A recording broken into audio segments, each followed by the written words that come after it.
President Joe Biden is expected to announce details of a roughly $3 trillion federal infrastructure package later this week.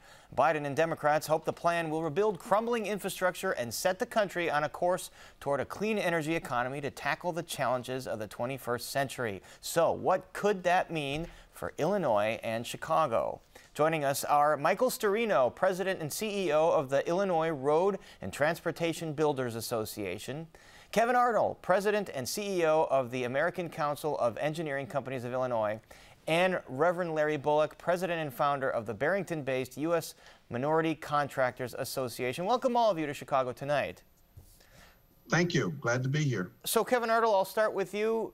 $3 trillion expected out of this proposal. What do you think it will entail? Well, hopefully it'll follow the framework of what we saw pass out of the House last year, which would be roughly about $500 billion for roads and bridges across the nation, with a lot of flexibility given to state DOTs.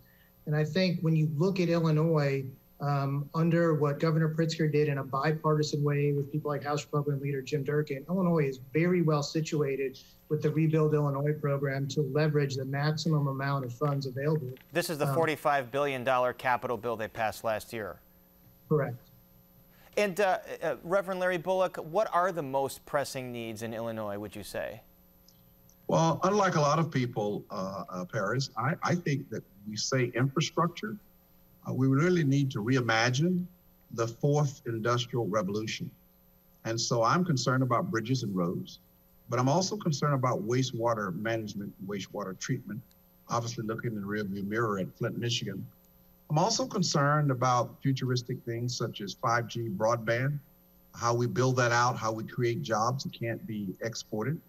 And so when I hear infrastructure, I'm also keeping an eye on sustainability, climate control. Those are things that are important to my constituents, and those are things that are important to all Americans. So infrastructure entails a whole lot of things, not just roads and bridges. But on the subject of bridges, Illinois has the most structurally deficient bridges in the nation, 8.8%, or about 2,374 of bridges in Illinois. Does that, Michael Storino, mean that all of those bridges are dangerous? It does not mean that exactly, but they certainly need attention.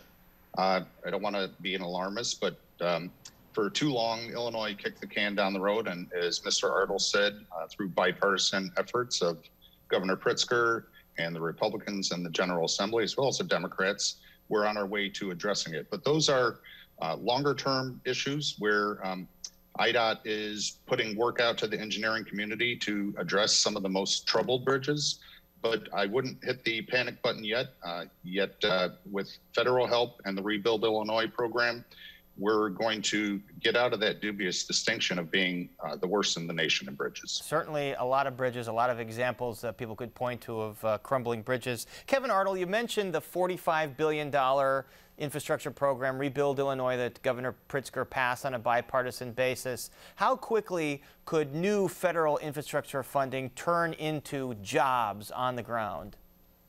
Oh, I think it could happen instantaneously. I mean, IDOT, and you've got counties now like DuPage County and Will County and Lake County and the city of Chicago, led by Alderman Vegas, who've taken action in the last 16 months to make their own investments in infrastructure. So Illinois has never been in a better spot to leverage federal funds and put more work out than at this point right now. So it truly is perfect timing to begin rebuilding and modernizing service.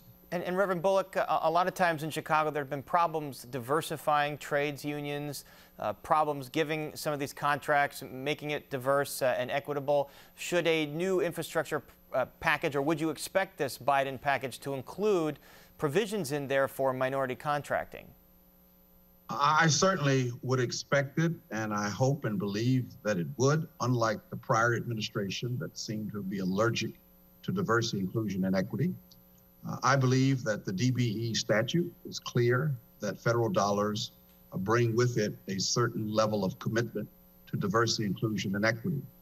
When I look at the people that President Biden and Vice President Harris have surrounded themselves with, Janet Granholm, former governor of Michigan, now over in the EPA. You're talking about Jennifer Granholm? Yes, responsible for equity, responsible for sustainability. I believe that. I said to one of your staff persons earlier today when we were doing the previous briefing that while it says 10% in DBE in some cases, I would hope that someone is foresighted enough in the United States Congress to perhaps even double that, because we are reaching a point where we're seeing racial disparities in healthcare, COVID-19, racial disparities in education, racial disparities in how we do our policing. And certainly I would think that President Biden and Vice President Harris will revisit the number on the DBE level of participation.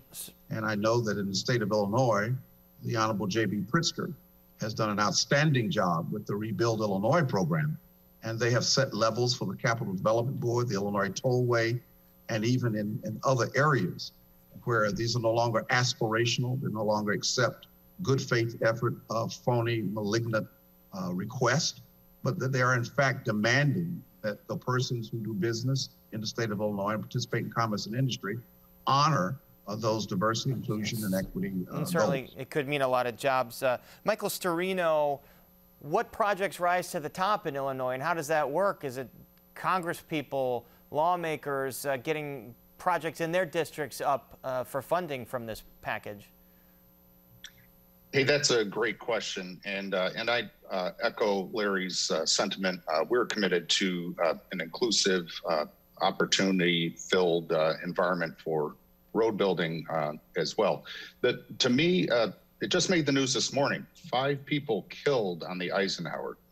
The Eisenhower Expressway has also just been named the most congested in the country. The Blue Line there is in deplorable condition. It serves some of the most underserved communities in Illinois, if not the nation.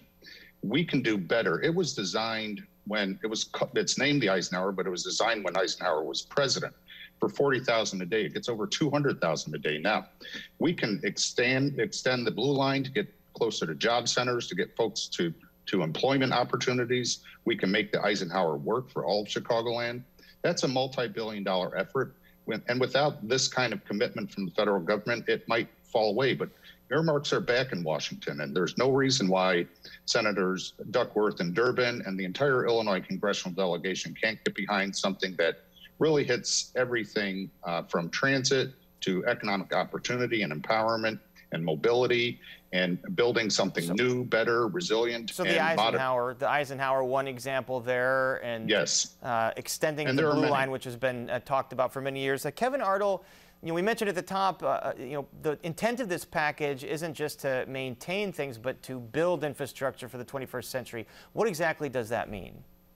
Well, I think Illinois engineers are at the forefront of that. And I think when you look at the opportunities here to not just rebuild, but modernize infrastructure, looking at ways to do smart road technology like the tollway did on I-90 and the Jane Addams, the opportunity to do dynamic charging stations on roads where electric vehicles can charge while they're driving. All these things are options now, especially with an influx of federal funding. It can really unleash the innovative genius of the engineering community and build roads ready for the 21st century. All right, we'll have to follow this package. As we mentioned, the president is expected to unveil this on Wednesday. But for now, our thanks to Michael Storino, Kevin Ardle, and Reverend Larry Bullock.